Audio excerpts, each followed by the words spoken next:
¿Qué onda? ¿Cómo están? Bienvenidos otra vez a su podcast de Signios. Y esta vez tenemos uno de los invitados más importantes y más chidos que va a haber en este podcast. Mi hermano, doctor Oscar Quiroga. ¿Cómo estás? Muy bien, gracias.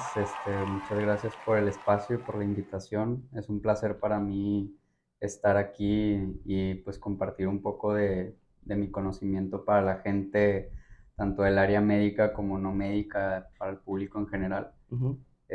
Muchas felicidades por tu proyecto. Hombre, muchas gracias, güey. Oye, cuéntanos más o menos, pues, ¿a qué te dedicas? Bueno, ya dije que eres doctor, pero, pues, más o menos, ¿qué haces? ¿Qué vas a hacer? Etcétera. Bueno, pues soy egresado de la Universidad Autónoma de Nuevo León. Ajá. Me egresé el año pasado, en 2022. Luego inicié mi servicio social, lo hice ahí mismo en el hospital universitario, en el departamento de pediatría, en un programa de investigación. Ujú. Y pues lo acabo de concluir ahora en el último de enero, el 31 de enero. Y, y pues ahorita estoy por empezar la especialidad. El miércoles es mi primer día en la especialidad. Oye, hablando de tu especialidad, cuéntanos más o menos cuál va a ser, cómo va a estar la onda, pues, qué quieres hacer después de esa especialidad, etcétera. Sí, mi especialidad es medicina interna. Ajá.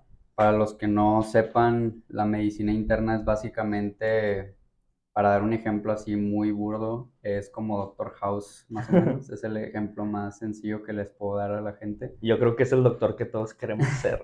Sí, y básicamente el médico internista se encarga del manejo no quirúrgico del paciente, o sea, el tratamiento médico únicamente. Ujú. Ya después de la medicina interna, pues hay varias ramas, por ejemplo, la endocrinología, reumatología, gastroenterología, hematología, neurología, cardiología y infectología. Todas esas son ramas de medicina interna. Ujú. Cada una, dependiendo de la subespecialidad, pide ciertos años de medicina interna. Por ejemplo, para hacer dermatología, la mayoría de las instituciones piden un año de medicina interna y luego te derivas como dermatólogo. Por ejemplo, en mi caso, que yo quiero hacer cardiología, en Ujú. ciertas instituciones te piden completar los 4 años de medicina interna y luego hacer cardiología, y en otras piden únicamente 2 años de medicina interna y luego derivarte. Hay otras que sí se requiere tener una muy buena base de medicina interna, como la infectología y la reumatología, que en muchas instituciones, por ejemplo, la infectología en casi todas piden terminar medicina interna, igual que para neurología, por ejemplo. Entonces, pues básicamente yo voy a entrar a medicina interna ahorita para después hacer cardiología. Y me interesa dentro del área de la cardiología lo que es el intervencionismo. Ujú. Que el intervencionismo, para los que no sepan, también les explico, es hacer procedimientos eh, por mínima invasión a través de un catéter, por una vía periférica que es un vaso sanguíneo, por medio del cual se accesa al corazón para hacer algún procedimiento que no sea quirúrgico, o sea, para hacer algún procedimiento ya sea de reparación de válvulas. El ejemplo más común que les puedo dar o que la gente conoce más es un procedimiento que se llama angioplastia coronaria, que ese procedimiento se les realiza y es la primera línea terapéutica para pacientes que están infartados. Este, Se accesa por una vía periférica, se entra a la coronaria que esté infartada. Bueno, primero se pasa un medio de contraste, que eso es una coronariografía, y una vez localizada la arteria infartada, por ahí se entra con el catéter con el stent, que es básicamente una malla expandible. Se expande con un balón y se deja ahí la malla, que también está liberando un medicamento antiproliferativo para que pues el vaso no se vuelva a estenosar, o sea, que no se vuelva a estrechar ese segmento. Entonces, básicamente el intervencionismo se dedica a hacer esos procedimientos que son eh, procedimientos en el corazón sin necesidad de hacer una cirugía.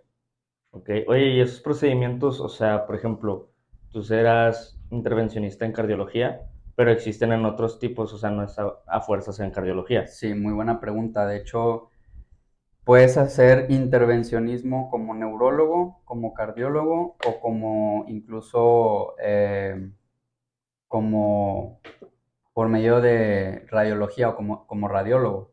Ujú, Hay gente que entra por radiología y ellos hacen la especialidad de radiología de imagen o especialidad de imagen diagnóstica y a partir de ahí se derivan a intervencionismo y hacen pues procedimientos de intervencionismo en general.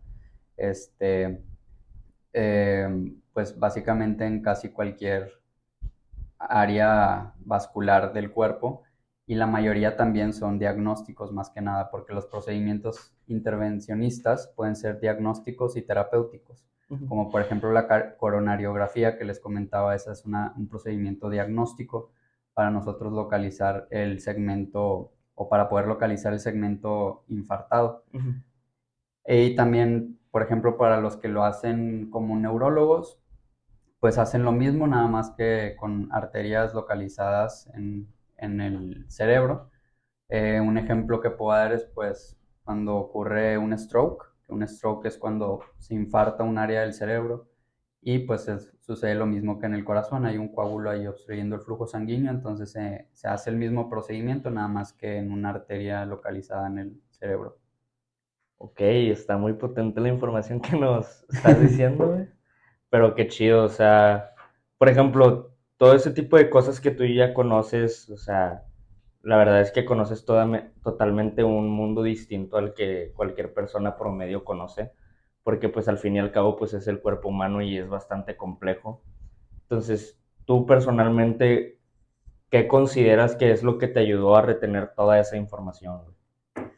Pues primero que nada, lo más importante es tener el interés.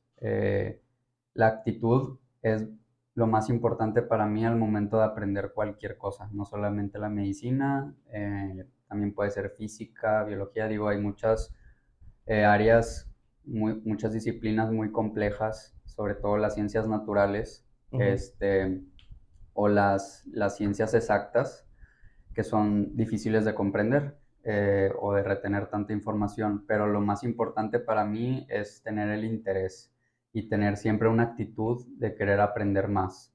Hay un dicho que me gusta mucho que ujú. dice que los conocimientos y las habilidades suman, pero la actitud multiplica.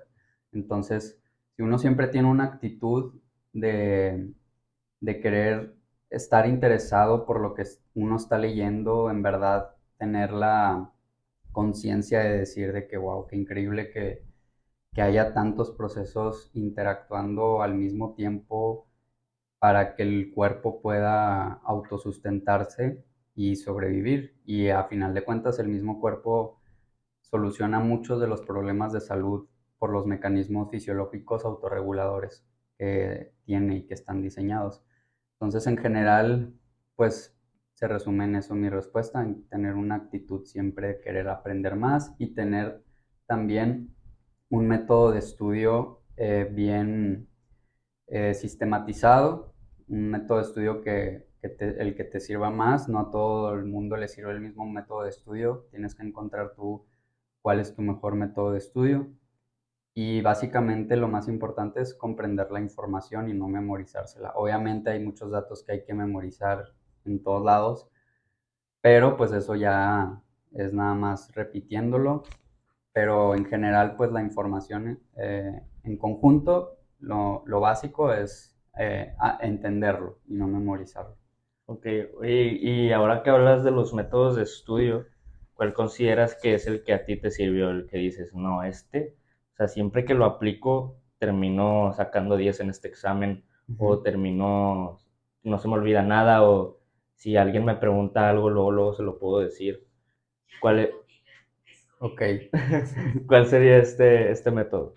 Pues mira, todavía debo de confesar que no he encontrado al 100% mi método de estudio así súper sistematizado. Tengo todavía muchas cosas por pulir, pero sí ya tengo una base más o menos de cómo estudio. Y básicamente lo que yo hago pues es hacer una lectura primero rápida o Ujú, sea, una lectura no tan profunda del tema. Leer todo, leer desde los títulos, es importante leer también los subtítulos porque así tú sabes sobre lo que va, de qué va a tratar ese tema o qué es lo que te está tratando de dar a entender el texto. ujú, Entonces, pues hago primero eso, ver los títulos, los subtítulos, los textos, las letras que están así más resaltadas. Hay imágenes también a veces en los textos que tienen descripciones y esas también es importante leerlas, las tablas, los diagramas de flujo, tablas comparativas, etcétera.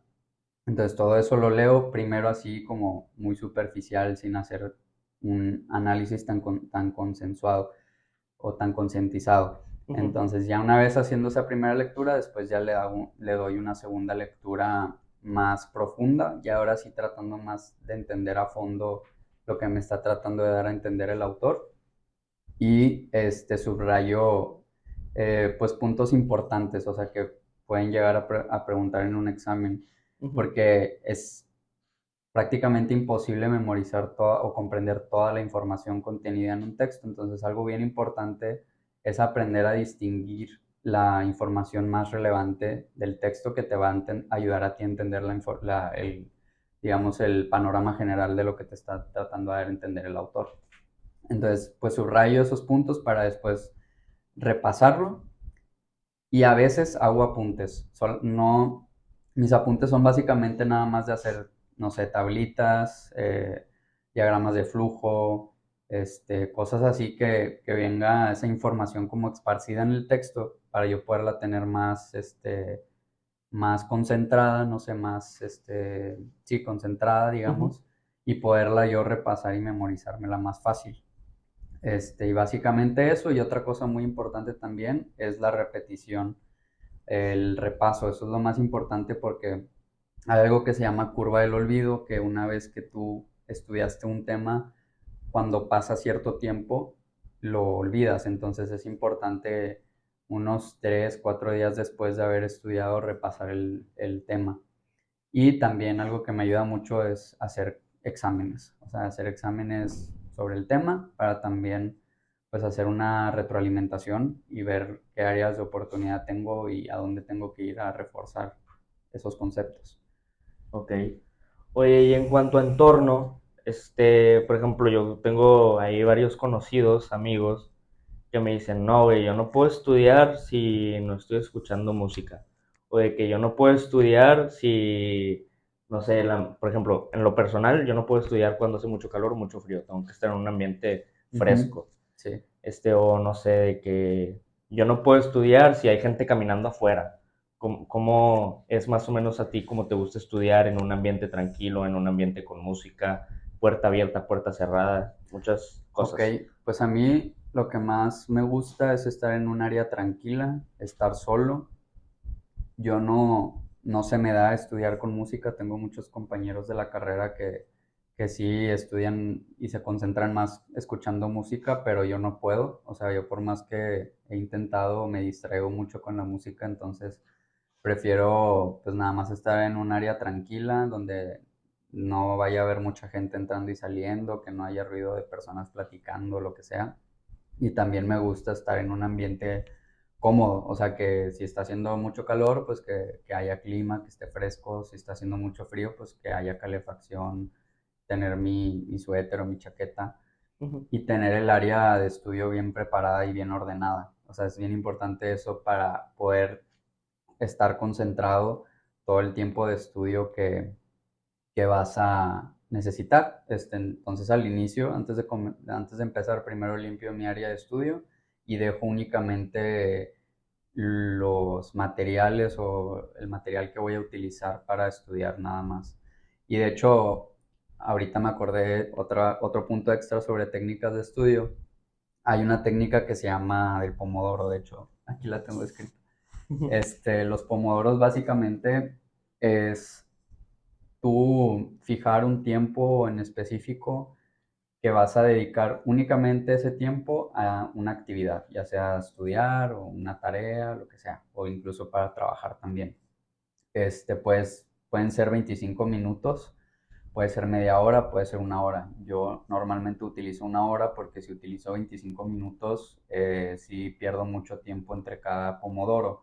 Entonces ese es un pomodoro, este, es cada periodo de estudio que básicamente son 4. Entonces tú lo divides en una hora. Entonces esa hora vas a estar estudiando, haciendo tu tarea o lo que sea, y luego te das un descanso, que ese descanso es proporcional al tiempo que le dedicaste. Por decir, si es de 25 minutos, pues te das un descanso de 5 minutos. Yo como me doy un tiempo de una hora, pues me doy un descanso de 15 minutos Ujú. entre cada hora.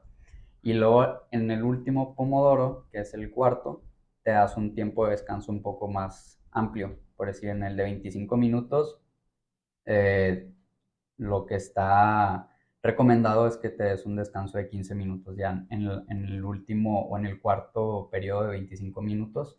En mi caso, en el cuarto periodo de una hora, pues me doy un descanso de 20 minutos. Y luego ya otra vez vuelvo a empezar de 20 a 30 minutos, dependiendo qué tan cansado me sienta. Y eso te ayuda para despejarte un poco, para descansar, porque también no somos máquinas, no somos robots y al estar pegado un periodo de tiempo muy largo haciendo una actividad o leyendo, obviamente que te cansa, te fatiga y luego ya Ujú. no te concentras y no retienes la información igual. Sí. Oye, ahora, yo creo que pues todos para las cosas que nos gustan, ya sea estudiar, ya sea hacer ejercicio, salir a correr, lo que sea que hagamos, tenemos nuestro ritual. Ujú. ¿Tú tienes algún ritual para antes, no sé, antes de entrar a una investigación, antes de entrar al hospital, antes de subirte al carro, antes de estudiar? ¿Tienes algún tipo de ritual que digas, no sé, respirar 3 veces profundo, algo? Pues no, yo en lo personal no tengo algún ritual. Normalmente lo que más hago cuando voy a estudiar, pues es cuando tengo tiempo, porque hay veces que Ujú. sí ando medio apurado y perdí mucho tiempo, haciéndome menso en el celular o así. Ujú. Y lo que hago es me gusta mucho poner un aromatizante, eh, para que esté oliendo rico en el área donde estoy estudiando. Ujú. Pues básicamente nada más poner eso y pues limpiar mi área de trabajo. Qué Y chido, qué eso es como chido. mi ritual, digamos. Oye, ahora, por ejemplo, tú tuviste la bendición de nacer queriendo ser doctor, o sea, casi casi que saliste de tu mamá y dijiste, ah, yo quiero ser como ese vato que me encontré. Entonces, si no, si por algún azar del destino no hubieras estudiado medicina, ¿qué hubieras estudiado? Ok, pues yo siempre quise ser médico desde que estaba en la primaria, secundaria, o sea, siempre tuve esa idea en mi cabeza, pero obviamente durante el paso del tiempo me entraban dudas, o sea, siempre tuve otras opciones pensadas, porque también escuchaba comentarios negativos de la gente diciéndome que pues era muy difícil y que si estaba seguro, que no iba a tener tiempo para nada, etcétera. Ujú. Entonces eso me hacía dudar y pues llegué a considerar estudiar arquitectura. Por ejemplo, arquitectura me llamaba mucho la atención, no sé por qué, digo, me gustaba como la idea de diseñar casas y más que nada el diseño también de interiores y todo eso. Entonces esa la llegué a contemplar también. Pero así como digamos estudiar otra carrera, digo, si tuviera la capacidad intelectual también me gusta mucho la astronomía.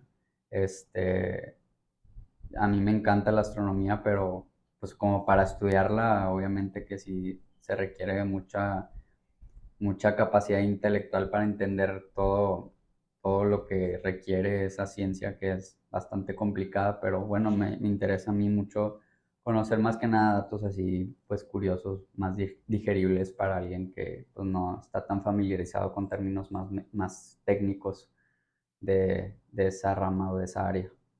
Ok, ok. Oye, ¿y qué opinas tú sobre, pues, la astrología? La astrología, Sí.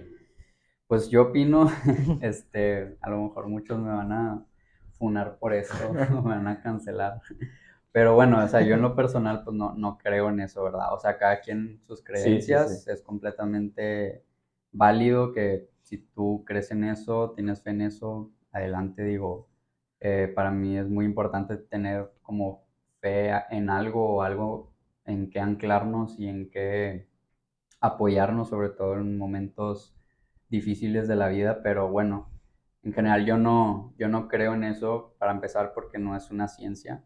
Entonces, pues básicamente no creo en nada que no sea ciencia y a lo mejor me voy a contradecir a mí mismo, pero por ejemplo, solo creo en la religión católica, o sea, yo soy católico, pero fuera de eso, otra cosa que no esté comprobado científicamente o que no sea una ciencia, no tendría por qué creerlo o basar una decisión en eso, no sé. Entonces, pues básicamente como no es algo que está comprobado científicamente que funciona o que sí influye en el comportamiento de las personas, Ujú. el posicionamiento de los astros y todo eso, pues no es como que crea en eso. Pero bueno, o sea, para la gente que cree en la astrología, pues adelante, cada quien es libre de creer en lo que quiera y de pensar en lo que quiera, siempre y cuando respetemos pues las creencias y opiniones de Los otras demás. gentes, de otras personas. Oye, pues, por ejemplo, en lo personal, yo comparto la misma idea. No creo que la alineación de los astros y de la luna y todo eso, pues, influya en cómo nos comportamos.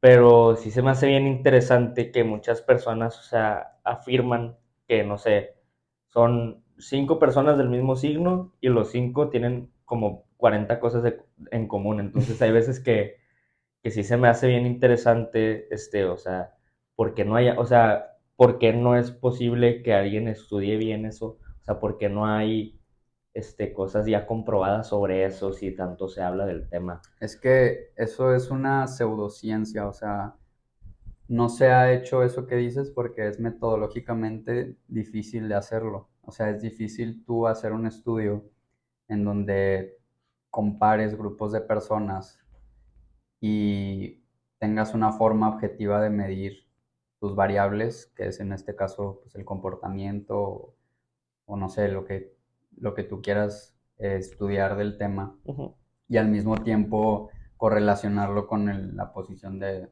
algún astro. Digo, la verdad no sé mucho del tema, no sé bien como que con qué, exactamente con qué es lo que influya en un comportamiento de una persona o en la forma de ser de una persona.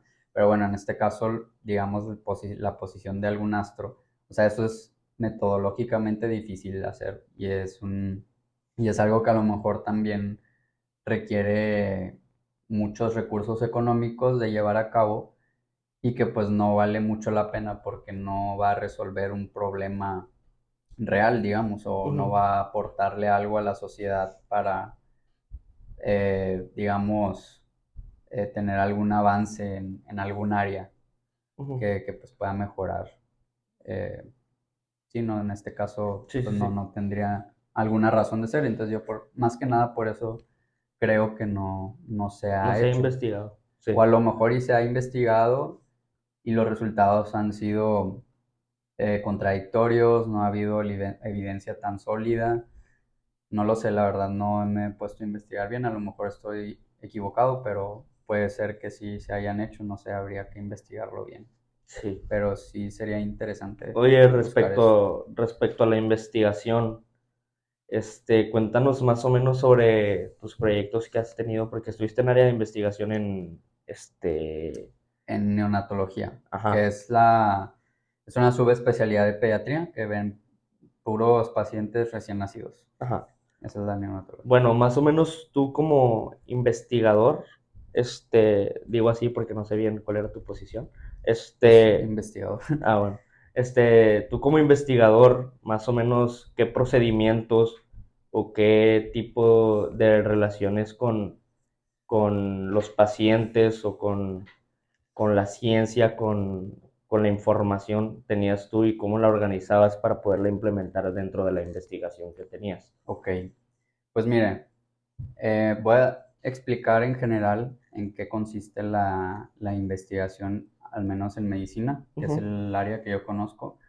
Hay muchas otras disciplinas en donde se hace investigación, porque pues son ciencias. Sí. Por ejemplo, pues la astronomía es una de ellas, la geología también, entre otras. Pero bueno, en el área que yo conozco, que es medicina, voy a dar un panorama general para que se dé una idea a la gente. Entonces, la medicina en general que nosotros llevamos a cabo con nuestros pacientes en el día a día, en la práctica profesional, es una medicina que la llamamos medicina basada en evidencia. Ujú. Esa medicina basada en evidencia fue acuñado ese término por primera vez en la Universidad de McMaster en Ontario en 1997. Jala. Y de ahí fue donde partió por primera vez este concepto, que lo que significa es basar tu práctica médica en evidencia científica. O sea, el hecho de que yo le esté dando un tratamiento a mi paciente y no otro, que el otro también podría ser una opción, pero yo basándome en la evidencia disponible que hay, sé que este medicamento es más eficaz o que va a mejorar cierto desenlace comparado con otro. Entonces, por eso yo decido dar ese primer Medicamento. medicamento, Ajá. o por eso yo decido pedir un dado estudio diagnóstico, porque yo sé que así, basado en la evidencia, es como se debe de hacer. Entonces, primero que nada, es para que entiendan de dónde proviene todo esto o por qué es tan relevante la investigación en medicina. Y es más que nada por eso. También las vacunas, por ejemplo, derivan de estudios científicos, que en este caso los diseños de estudio que se utilizan para comprobar eficacia de algún tratamiento o alguna intervención terapéutica se llaman Ujú. ensayos clínicos controlados, que ahorita voy a entrar más en detalle con eso. Entonces, pues básicamente eso es la medicina basada en evidencias.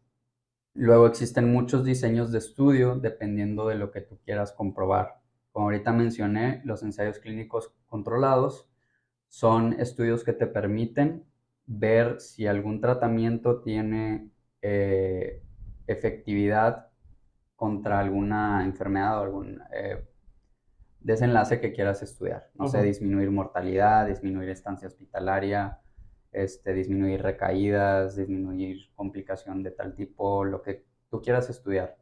Entonces se utilizan los ensayos clínicos controlados, que hay aleatorizados y no aleatorizados. Entonces, consiste básicamente en dividir a los grupos de estudio en dos, a veces son tres, pero normalmente son dos grupos, y son estudios que son prospectivos, o sea que tú inicias en un periodo en la línea del tiempo y sigues a tus pacientes o a tus sujetos de estudio hacia el futuro para ir viendo qué desenlaces tiene ese tratamiento que tú les diste y lo comparas con un placebo, que ese placebo pues es una pastilla que no tiene ningún medicamento y se compara con el medicamento que se está estudiando.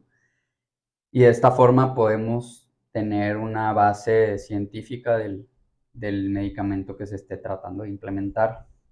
En mi caso, en mi servicio social, el estudio en el que yo estuve involucrado, que fue un ensayo clínico aleatorizado,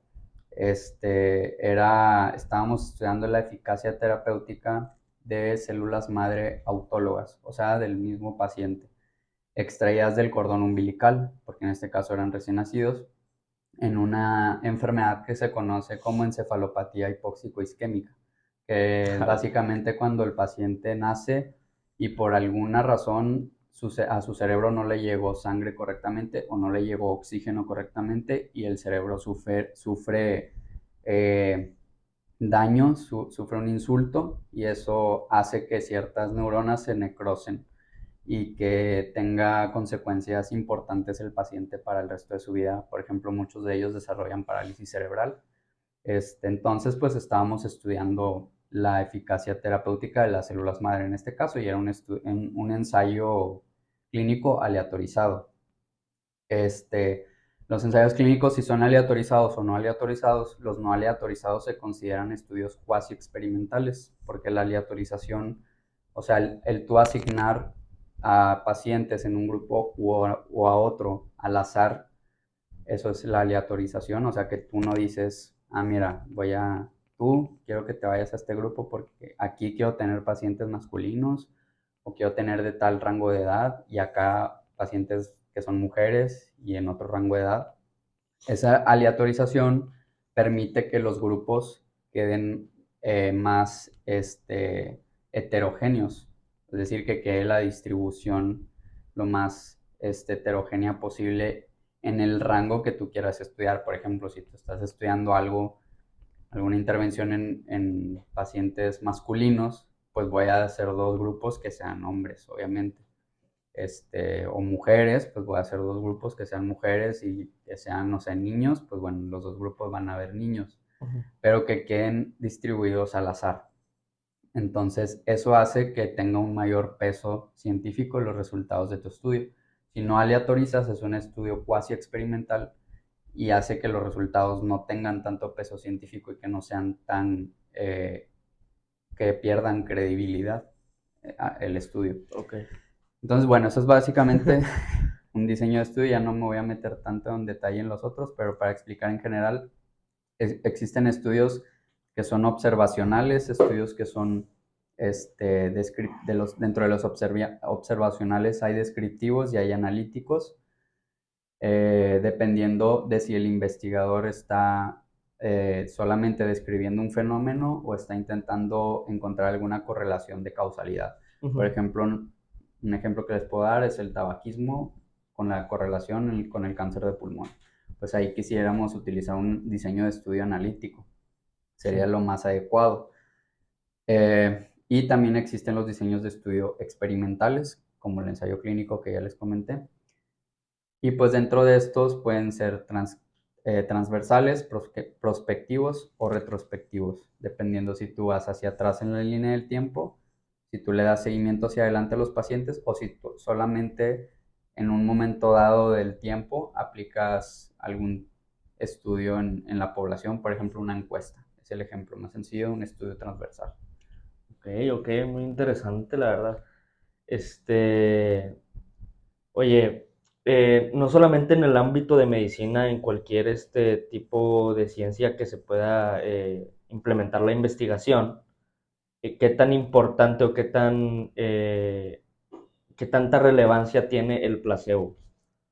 ¿Qué tanta relevancia? Pues es el tener un grupo comparable. O sea, siempre durante un estudio que tú hagas, el tener un grupo para comparar alguna variable hace que tu estudio tenga mayor peso científico. Ujú. O sea, porque eso hace que tú compares con básicamente nada. O sea, eso versus no puedes decir nada más que sí funcionó o no, porque tú al darle un placebo es como si él estuviera siguiendo la evolución natural de la enfermedad durante el tiempo de estudio.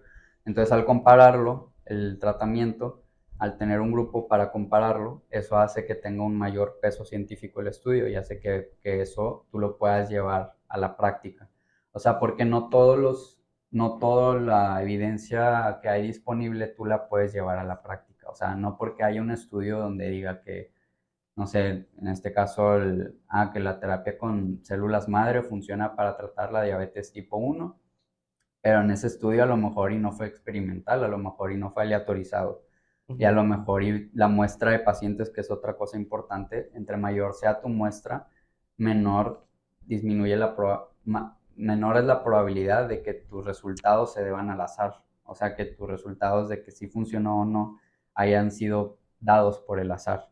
Entonces, el tener un mayor número de muestra hace que el azar intervenga menos en tus resultados. Entonces, si en ese estudio fueron 20 pacientes, 25, 30 los que se estudiaron, pues obviamente que esa modalidad terapéutica no la puedes llevar a cabo en la práctica porque no es evidencia sólida, no es evidencia confiable para tu poderlo hacer con un paciente.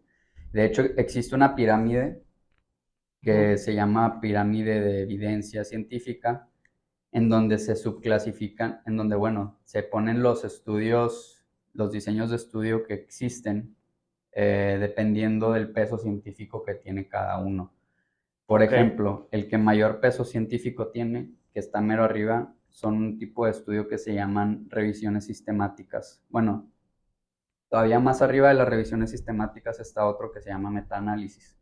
El metaanálisis es el estudio que más peso científico tiene, que básicamente consiste, ese tipo de estudios consiste en buscar literatura disponible sobre alguna pregunta de investigación de interés y buscar puros estudios de eso. No sé, si tú quieres buscar puros estudios, ensayos clínicos aleatorizados, por ejemplo, de células madre de mi tema, puros estudios de eso, se buscan todos, se recolecta la literatura disponible y se hace un análisis estadístico que se llama metaanálisis de todos los resultados que hubieron en esos estudios. Entonces, la mayoría de los clínicos recurrimos a ese tipo de estudios al momento de querer resolver algún problema de salud en nuestros pacientes, a las revisiones sistemáticas o a los metaanálisis, porque muchas revisiones sistemáticas van acompañadas de metaanálisis. Las revisiones sistemáticas es lo mismo, básicamente recolectar literatura sobre, sobre algún tema en específico, pero sin hacer ese análisis estadístico de resultados de los diferentes estudios que tuvieron. Entonces, pues es como un ejemplo. Y luego de ahí le siguen los ensayos clínicos aleatorizados. Ok, O también nos podemos ir a las guías clínicas. También hay guías que te dicen eh, qué tratamiento dar de primera línea, qué paso hacer en el diagnóstico. Y esas guías están basadas pues en toda la evidencia. Es como una recolección de toda la evidencia que hay y sacan pues conclusiones que son las que incluyen ahí en las guías y también son muy útiles para guiarte en alguna decisión clínica con un paciente. ok, ok.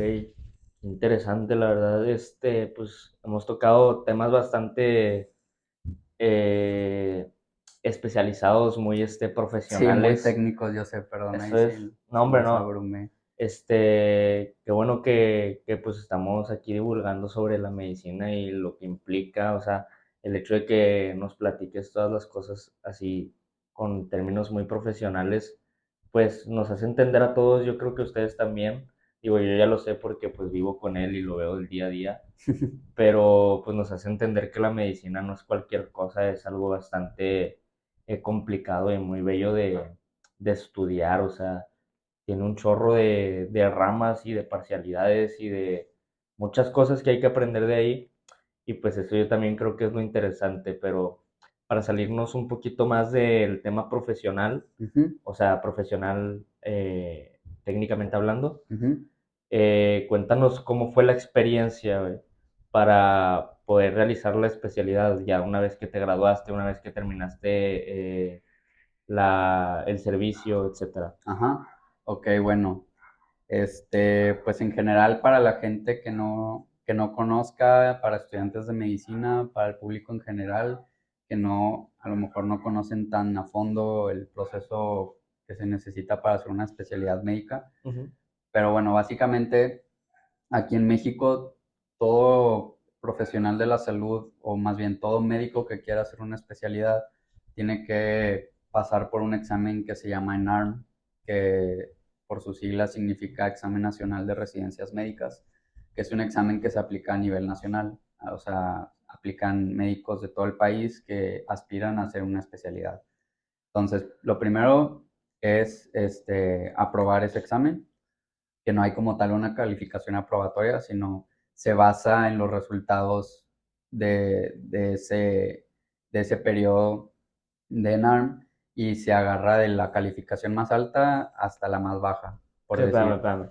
Una pregunta ahí, aventada al medio. A ver. Este, el ENARM, por ejemplo, ya que tú hiciste la especialidad, o bueno, ya que vas a empezar a hacer la especialidad, mejor dicho, Ajá, este, la haces en diferentes universidades, o sea, porque como mencionaste, aplican las personas de todo México. ajá. Entonces, ese examen es de la SEP o es de cierta universidad o No, son todas las universidades en es de conjunto. la Secretaría de Salud de un organismo que se llama CIFRS. CIFRHS. Es la CIFRS la que pone ese examen o la que lleva a cabo ese examen, que es la Secretaría de Salud. O sea, es del gobierno. Ah, ok. Bueno, ya puedes continuar Ok, con lo otro. muy bien. Entonces, pues bueno, agarran a la calificación más alta hasta la más baja, dependiendo de las plazas disponibles que hayan para esa especialidad. Ujú. Por dar un ejemplo, la especialidad de otorrinolaringología, que son 280 aproximadamente plazas ofertadas a nivel nacional, es es la especialidad más competida y también la que menos plazas oferta. Bueno, no es la que menos plazas oferta. Hay otras que ofrecen menos, pero es la más Competido. competida, sí, o más, digamos, solicitada, más peleada. Entonces, agarran a los 280 que aplicaron otorrinolaringología, desde el más alto hasta el número 280, y ya del 280 para abajo, pues ya se quedaron sin plaza ese año. Entonces, pues tienes que presentar primero ese examen y luego hacer un proceso de selección dependiendo del hospital al que tú vayas a aplicar. Por ejemplo, la mayoría de los hospitales privados sacan sus convocatorias antes del ENARM. Para que la gente sepa, pues el ENARM se lleva a cabo más o menos por las fechas de septiembre. Casi siempre es en septiembre. Y antes de septiembre, como por abril, de hecho ya están por salir las convocatorias, de hecho, para los que vayan a presentar este año, Para que se más o pongan al menos, tiro. más o menos por abril o mayo, salen las convocatorias de los hospitales privados como Cristus Muguerza, como el San José, o bueno, el programa multicéntrico del TEC. Y también salen las del Hospital Universitario, las del Salvador Subirán, que está allá en Ciudad de México, este, entre otros hospitales privados, algunos públicos también, pero sacan antes la convocatoria. Entonces tú metes tu papelería que pide cada hospital, llevas a cabo el proceso de selección, que consiste en una entrevista, en pedirte tu currículum. Algunos hospitales te piden también presentar un examen interno, y pues ya, tú haces tu proceso de selección con el hospital al que tú quieras aplicar. Luego presentas el ENARM, y si alcanzaste un lugar, pues bueno, ya después tienes que mandar tu resultado de ENARM a los hospitales que aplicaste, si es que fue antes, y luego ellos ya después te marcan y te dicen que sí te seleccionaron, que sí quedaste o no. Y luego, para los otros hospitales públicos, como el IMSS o como el ISSSTE, o como los de Secretaría de Salud, esos salen las convocatorias después del ENARM, o sea, salen más o menos como noviembre, octubre, noviembre más o menos, es cuando salen las convocatorias. Y ya tú aplicas después del ENARM. Por ejemplo, en el caso del IMSS, ahí no piden entrevista, ahí nada más te dan opción de poner 10 sedes del IMSS, ya sea la de que, por ejemplo, la 34, la 25, la que tú, o sea, 10 opciones, y luego ya ellos te asignan una en base a la papelería y a sus criterios de selección. Y ya, o sea, eso ya es después de que tú obtuviste un lugar en el ENARM, o sea, que ya con tu ENARM ya alcanzaste una sede y seleccionaste una plaza. Este, y pues luego ya una vez que te hayan seleccionado, pues ya, y ahora sí ya puedes hacer la especialidad en ese hospital en el que te seleccionaron. Pero pues todo ese proceso tiene muchas particularidades, y es un proceso pesado, más que Ujú. nada también administrativamente, porque es mucha papelería, y es también pues estar sacando papeles de muchas cosas, estar también pagando dinero porque las entrevistas cuestan también. Entonces, pues sí es un proceso un poco pesado, y, y pues básicamente en eso consiste. Y bueno, obviamente prepararte para el ENARM, ¿verdad? Con anticipación. Oye, y por ejemplo, o sea, ya ves que las instituciones privadas, pues, abren, las plazas en abril, dijiste, ¿no? Más o Sí, menos. más o menos. Ok, si tú no has presentado el ENARM y aplicas y luego no pasas el ENARM, ¿qué pasa ahí? Pues no te seleccionan. No, o sea, ya sé que es muy sencillo, Ah, o pero, sea, ¿qué opciones tienes? ajá. Pues presentas el otro año otra vez. O sea, puedes presentar las veces que quieras el ENARM. Ahora, el ENARM aplica, o sea, no sé, ¿tú quieres intervencionismo? Ah, bueno, tienes este NARM. O es uno completo y ya de ahí, Ah, dependiendo de tus no, calificaciones. es el mismo. Bueno, no el mismo, digamos. El ENARM es de conocimiento, para que conozcan una explicación breve de la estructura del ENARM. Ujú, El ENARM consiste en preguntas de varias especialidades. Se divide en ramas, en las especialidades troncales le llaman, que son cirugía general, ginecología y obstetricia, pediatría y medicina interna. Creo que no se me pasó a mencionar ninguna. Entonces, básicamente de esos temas se trata el ENARM. Dentro de cada una de esas, pues hay ramas, ya hay unas subespecialidades, digamos, por decir, en cirugía general se incluyen temas tanto de cirugía general como de traumatología, como de otorrino, como de oftalmo, que son todas especialidades quirúrgicas, urología también. Y en medicina interna se incluyen también preguntas de cardiología, neurología, infectología, etcétera. Y esa es la estructura del examen y más o menos las preguntas están distribuidas igual. O sea, hay la misma cantidad, o sea, no es la misma para todas, pero sí se trata de que sea la misma cantidad de preguntas de cada especialidad. Y hacen un examen diferente para cada día, porque son varios días, o sea, son 3 días y hay turno matutino y vespertino. ujú. Y para cada día y para cada turno es un examen distinto, pero es el mismo examen para todos los que les tocó en ese turno, independientemente de la especialidad a la que vayas. O sea, es un examen de conocimientos médicos generales. Ok, ok. Pues muy interesante, la verdad. Pues yo creo que por lo que nos explicas es un proceso bastante tedioso, pero acuérdense que, de hecho, esta es una frase que él una vez me dijo, que todo lo que vale la pena nunca es fácil. Entonces, acuérdense que si ustedes quieren ser algo, quieren hacer algo, o empezar un proyecto nuevo o alcanzar alguna meta, acuérdense que si va a valer la pena eso que van a hacer, pues no va a ser nada fácil, ya seas médico, seas ingeniero, seas físico, seas deportista, cualquier cosa, cualquier meta que tengas, pues no va a ser nada fácil y siempre hay que pelearla. Ahora, Exacto.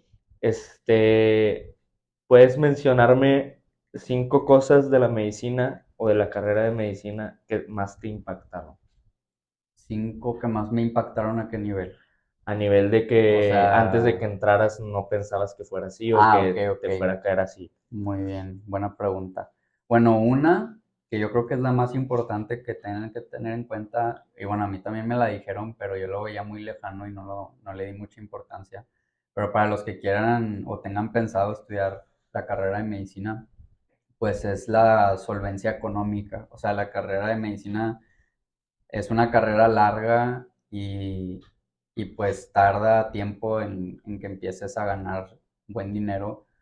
Y por ejemplo, yo ahorita a mi edad tengo amigos que ya se están casando, tengo amigos que ya compraron su carro, que ya viven solos, y pues yo apenas voy a entrar a la especialidad, o sea, entonces sí es algo que muchas veces me llega a abrumar y que no llegué a pensar que me fuera a impactar así. O sea, a mí sí me lo dijeron muchas veces en la carrera, pero nunca le di tanta importancia o no dimensioné la magnitud del impacto hasta que ya lo vives en carne propia. Y Ujú. sí es bastante frustrante, o sea, debo de confesarlo, ver a mis amigos ya ganando su dinero, yéndose de viaje, casándose, pudiendo pagar una boda, pudiendo pagar un carro. Y yo creo que esa es una de las principales y pues la más importante, que yo sé que todo tiene su recompensa, yo sé que hay que tener paciencia y todo, y ni modo, así es esto. Mientras te guste, pues después los frutos se ven en un futuro, pero mientras tanto, pues sí hay momentos en los que sí te puede llegar a frustrar eso.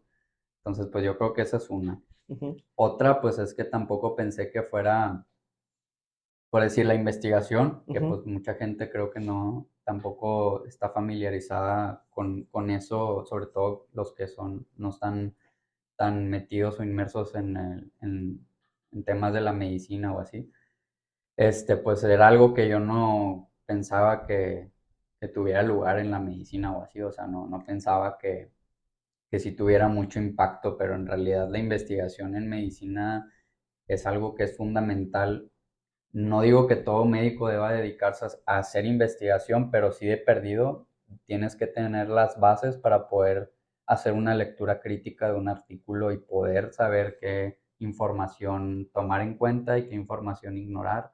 Y eso no es algo sencillo, o sea, tienes que entender ciertos conceptos técnicos Ujú, de científicos que, por ejemplo, se reportan en los estudios clínicos y que hay que saber interpretarlos, qué interpretación darles. ujú, Entonces, pues sí, la investigación es algo muy importante en la vida profesional de cualquier médico.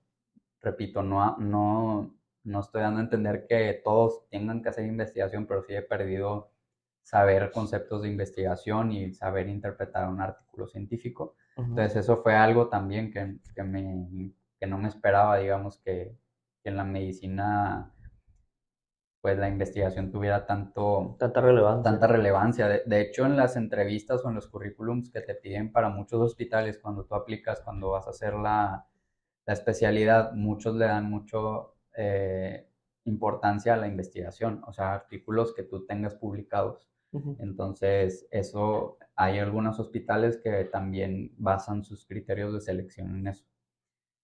Y pues, ¿qué más? Pues yo creo que básicamente es esas dos cosas y, y pues sí que en general sea tan estricta los procesos en general que conllevan de la carrera de medicina, tanto para hacer una especialidad como para ejercer en otro país. Por ejemplo, uno como médico no puede ir así nada más a Estados Unidos y, ay, sí, mejor allá voy a ejercer medicina y allá voy a ser médico. No, cada país tiene sus procesos de homologación para poder ejercer tu profesión allá. Ujú. En este caso, pues la medicina. Entonces, eso yo no sabía al inicio cuando yo entré a la carrera, hasta que ya después, sobre la marcha, me fui enterando e informando sobre el tema. Ok. Entonces, pues básicamente esas tres cosas, yo creo. Ahora, un consejo que le darías a a un estudiante de medicina que está en primero, segundo, tercer semestre. Que se salga. No es cierto. No, no es cierto. No, pues nada más que sean pacientes, que si de verdad les gusta, si esto es lo suyo, sean persistentes en lo que hacen. O sea, nunca quiten el dedo del renglón, por más tropiezos que tengan, traten de sacarle provecho a esos tropiezos, a esos errores, a esos fracasos, porque a final de cuentas esos fracasos son los que nos moldean como personas y son los que nos llevan a ser las personas que somos ahorita. El fracaso es el mejor maestro que podemos tener. Entonces, de ahí, pues, ¿qué más puede hacer uno? Digo, ya reprobaste una materia, ya te pasó lo que te haya pasado, ni modo. Eso ya pasó, ya no se puede retroceder en el tiempo y cambiarlo, pero lo que sí puedes hacer es cambiar la actitud con la que lo tomas. Entonces, tomarle lo bueno a eso, tener un proceso de autocrítica y decir, oye, ¿sabes qué? A lo mejor me faltó prepararme para tal examen o a lo mejor me faltó dedicarle más tiempo a las actividades no sé, las evidencias que te piden de tareas o no sé. Entonces, pues ser persistentes, eh, independientemente de los errores, ¿cómo se dice? No desanimarse, no bajar la cabeza, siempre mirar hacia el frente y darle vuelta a la página y ver a lo que sigue y ya. Entonces, básicamente esos serían los consejos y que encuentren también un mentor, eso es otra cosa bien importante también. Que encuentren un mentor, alguien que ya sea un maestro de preferencia, pues un maestro de la facultad, que los guíe, que los oriente, que les diga qué cosas sí hacer, qué cosas no hacer, qué les conviene más hacer en esa etapa. Por ejemplo, a mí me hubiera gustado mucho tener un mentor que me dijera que la investigación es tan relevante para la vida profesional para así yo poder empezar a adentrarme en el mundo de la investigación todavía en etapas más tempranas de la carrera, o sea, en segundo, tercer semestre, cuarto semestre, y yo sabría mucho más o sería todavía mucho más competente en esa área si hubiera hecho eso. Entonces, Ujú, pues muchos estudiantes no lo saben, no, por ejemplo, en la Facultad de Medicina y en la uni hay un programa que se llama BP Invest, ujú. que es un programa básicamente de investigación, pero la cosa de ese programa es que tú solo puedes aplicar si estás en tercero o cuarto semestre. Ya cuando estás en quinto o en sexto ya no puedes aplicar ese programa. Y es como una, digamos, carrera, entre comillas, aparte porque te gradúas y todo. O sea, es un programa donde tú llevas como ciertas materias y ciertos temas de investigación y aprendes mucho de investigación, entonces, y te envuelves más en ese ambiente. Entonces, pues, por ejemplo, a mí me hubiera gustado en ese tiempo, pues, saber la relevancia que tenía y haber sido un poco más tenaz en en buscar estar en un programa de ese tipo. Bien interesante. Entonces, pues, básicamente eso. Busquen un mentor, sean persistentes y encuentren también un método de estudio eficaz. Y ya una vez que hicieron eso, se salen de la casa. Este, no, pues ya saben ahí para todos los que van a estudiar medicina, pues esos son los consejos que les da personalmente, o sea, les doy mi palabra, es un buen médico y es un Gracias. buen estudiante de medicina. Ahora, eres estudiante de medicina y eres estudiante también de alemán. Cuéntanos Dale, man. cómo, o sea, por qué decidiste estudiar alemán. Estudiar alemán, pues bueno, primero porque pues me interesa en algún momento buscar algún programa de intercambio Ujú, y en muchos programas de intercambio te piden tener el idioma. ujú, Entonces, por ejemplo, el alemán se habla en Austria, en Alemania, obviamente, y en Suiza. Entonces, si tú buscas algún programa de intercambio para cualquiera de esos países, pues en la mayoría te van a pedir el nivel de alemán. Entonces, primero pues fue por eso y también porque quise aprender un tercer idioma. O sea, porque yo solamente sabía inglés y pues español. Pero me empecé a dar cuenta que mucha gente hablaba otro idioma, ya sea alemán, francés, italiano, otro idioma. Entonces, pues me llamó la atención y dije, pues bueno, voy a meterme a clases. eh, y me recomendaron un centro de idiomas que era las clases son en línea y son autodidactas, o sea, tú las ves a tu ritmo, obviamente le puedes hacer preguntas al al- maestro y todo, pero tiene mucha flexibilidad de horarios, entonces, pues se me hizo muy atractivo, me dije, pues voy a meterme para hacer también algo nuevo, aprender algo nuevo, a mí me ujú. gusta mucho aprender lo que sea. Este, Siempre estoy abierta a aprender cosas nuevas, nuevas habilidades y eso también mantiene tu mente activa y también eso hace que tú ejercites tu mente. Este, El llamado tronar vena, Así es, tronar cerebro en este caso, tronar neuronas. tronar neuronas. Entonces, pues bueno, ya me metí y la verdad me gustó bastante. Está súper padre el alemán, me gusta muchísimo la gramática, la estructura del idioma es bien diferente y me amplió mucho la mente y mi forma de pensar porque pensaba muy diferente al momento de ordenar una oración que cuando la ordeno o la quiero decir en español o en inglés también, porque cambia muchísimo la gramática en ese aspecto. Y pues ya me empezó a gustar mucho y ahorita pues básicamente es como un hobby para mí, o sea, yo tomo las clases con mucho gusto y es como lo que yo hago así para divertirme, entre comillas. O sea, bueno, no nada más lo que yo hago, ¿verdad? O sea, hago muchas otras cosas, de Sí, que también juego videojuegos FIFA con mi hermano, de hecho, y otras cosas, pero entre ellas, pues el aprender alemán es una actividad que disfruto mucho. qué bueno, qué bueno. Oye, y otra de tus actividades que también disfrutas mucho, pues es leer. Ujú. Como pueden ver, pues acá hay varios libros, la mayoría de, pues, el doctor.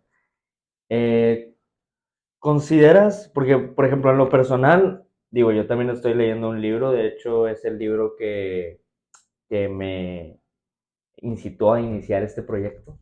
Y Si lo quieren leer, ahí está. es este de acá arriba, El monje que vendió su Ferrari, si lo Yo no quieren lo he leer. leído todavía, pero próximamente lo Está muy leeré. bueno.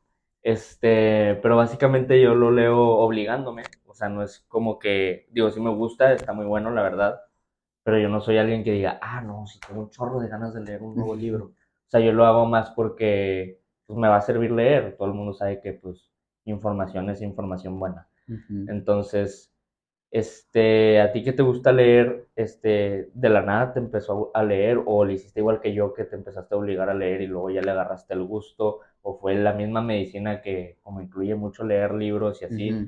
pues ya le agarraste el gusto? ¿Cómo estuvo? Pues mira, primero fue porque pues yo antes no leía nada que no fuera de medicina. O sea, Ujú, empecé a leer yo creo que en el 10º semestre de la carrera o onceavo, no, sí fue como en el 10º, ujú, más o menos en el 10º semestre. Y no, yo creo que fue en el 11º, perdón, sí fue en el 11º semestre. Me acuerdo que en ese tiempo era pandemia, entonces pues también tenía mucho tiempo libre ujú. y luego vi en TikTok que me recomendaron un libro Fuente que fue el TikTok. primero que empecé, que es el de las leyes de la naturaleza humana. Robert Greene. Que me apareció en TikTok un chavo, no me acuerdo quién era, pero decía, no, si tienes que leer un libro o si te tuviera que recomendar un libro para leer, sería este. Y era ese, el de las leyes de la naturaleza humana. Y ya lo había escuchado varias veces. De hecho, un maestro de la carrera también me lo recomendó y de hecho él también tuvo mucha influencia en que yo empezara a leer porque él nos incitaba mucho a leer. Me acuerdo que teníamos una plataforma únicamente para el grupo que teníamos con ese maestro y en esa plataforma había una biblioteca virtual y ahí habían varios libros que nosotros podíamos descargar. Entonces en una de las clases, no me acuerdo por qué salió el tema, pero él nos incitó o nos había recomendado leer ese libro o así. Entonces, a partir de ahí, digo, nunca lo leí en ese momento, también pues, no digo por falta de tiempo, porque eso es una excusa, sino porque, pues, nunca de verdad dije, ya voy a comprarlo, ya voy a empezar a leer. Ujú. Entonces, ya después, como lo escuché mucho, dije, no, ya lo voy a comprar. Ya toca. Ya esto tiene que ser una señal del destino que quiere que lo lea o no sé. Entonces, hasta que ya lo compré, y aprovechando que era pandemia, tenía mucho tiempo libre, que por cierto también empecé las clases de alemán en la pandemia. Este, y luego, y luego pues ya lo compré y lo empecé a leer y me encantó. O sea, ese libro es mi libro favorito, yo creo, digo, tampoco es que tenga tantos libros leídos, pero de los pocos que he leído, ese es el que más me gusta y el que siento yo que más utilidad tiene para la vida, para pues el que quiera, se lo recomiendo ampliamente. Para mí es como una guía de vida. O sea, te dice muchas cosas que son bien importantes para la vida. Este, y sobre todo tiene mucho que ver con temas de psicología y así.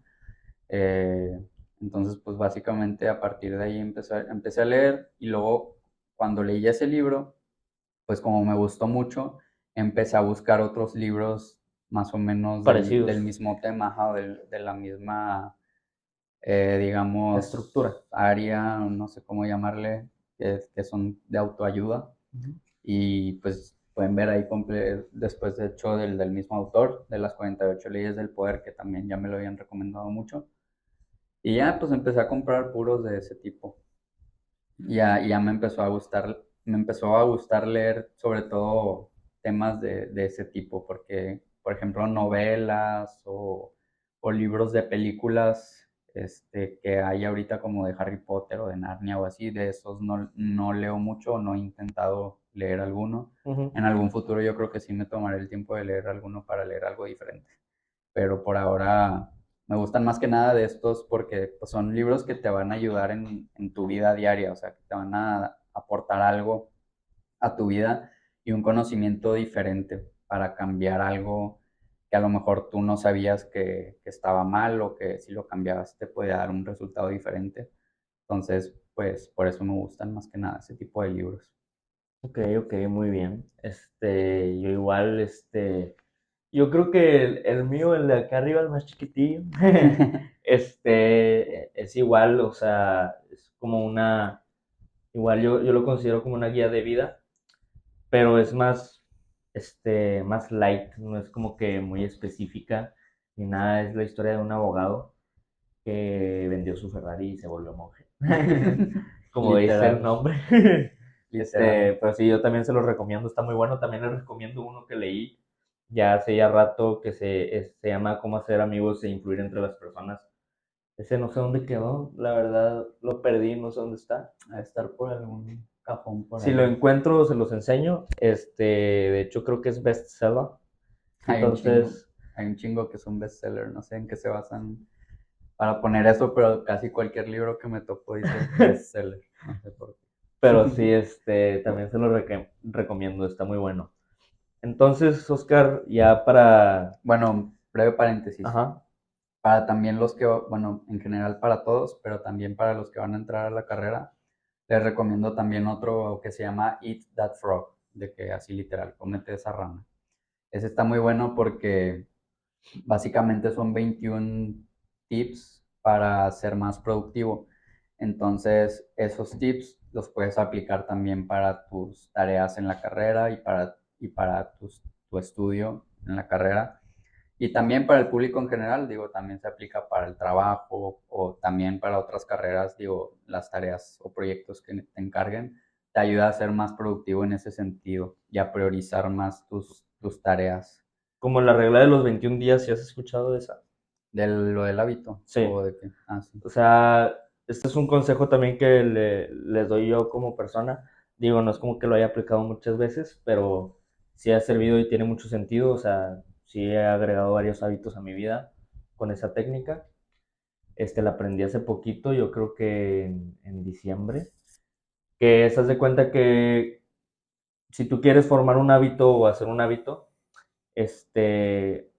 haz de cuenta que lo vas implementando y obligas a tu persona a hacer ese hábito siempre igual, siempre a la misma hora o en el mismo rango del día, este, y siempre haciéndolo tú obligándote a que lo hagas todos los días.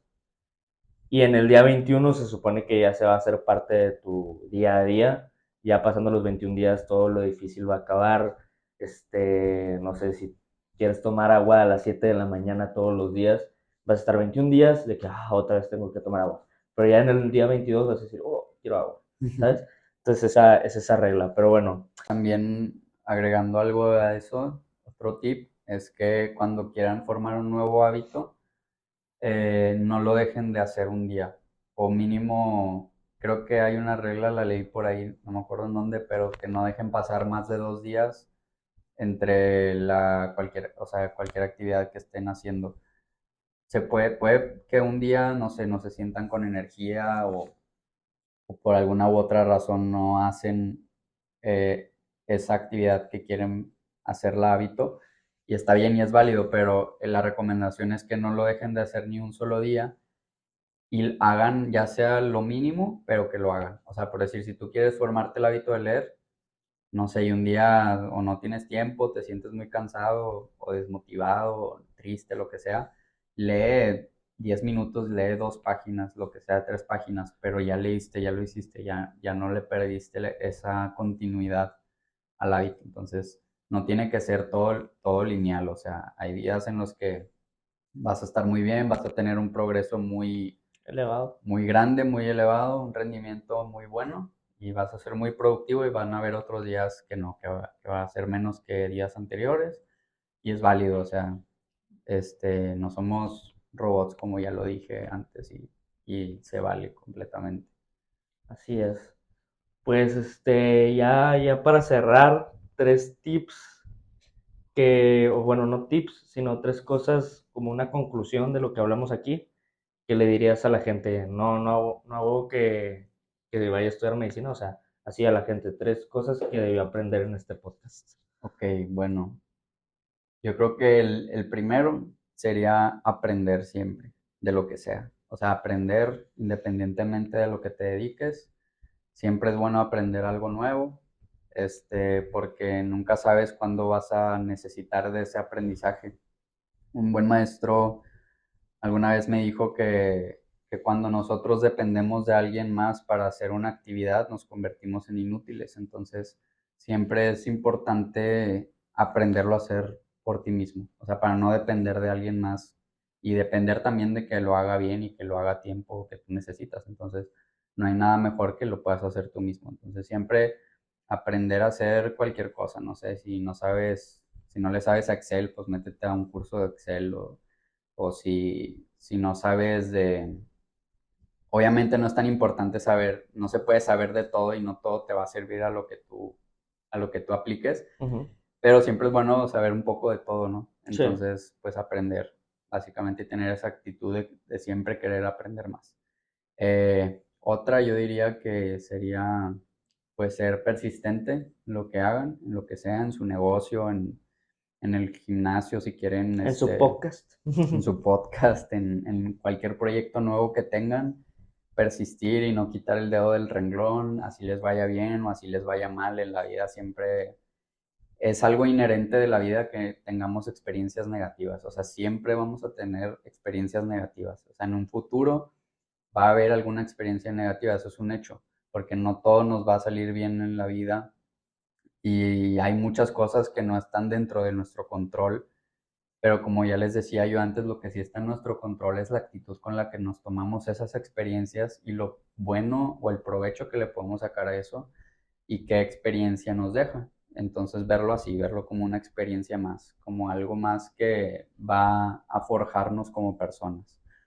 Y pues ya por último, tener siempre actitud también. Como yo les había comentado, la actitud siempre multiplica en lo que sea que hagan. O sea, tengan esa actitud de hacer lo que les pidan bien y dar más todavía de lo que les pidan. O sea, si ustedes les piden hacer una presentación de algún tema, den la presentación y aparte agréguenle cosas que encontraron ahí en internet o no sé, o si les piden hacer una tarea, eh, esfuércense y háganla mejor de lo que se las pidieron. Todo lo que sea que estén haciendo, si en su empresa, no sé, les piden vender, no sé, a 10 clientes en un mes, véndanle a 20 o pónganse al menos esa meta, porque si ustedes ponen la vara más alta, van a llegar un poquito menos a lo mejor de lo que ustedes buscan, pero van a lograr el objetivo o la meta que les están pidiendo. Entonces, pues siempre tengan esa actitud de querer sobresalir y de competir. Ok, ok, muy, muy buena conclusión sobre el podcast. Espero que les haya gustado. ¿Quieres dejar tus redes sociales? Ah, sí, síganme en mi Instagram profesional, es doctor, abreviado Dr. Oscar Quiroga, así, pegado.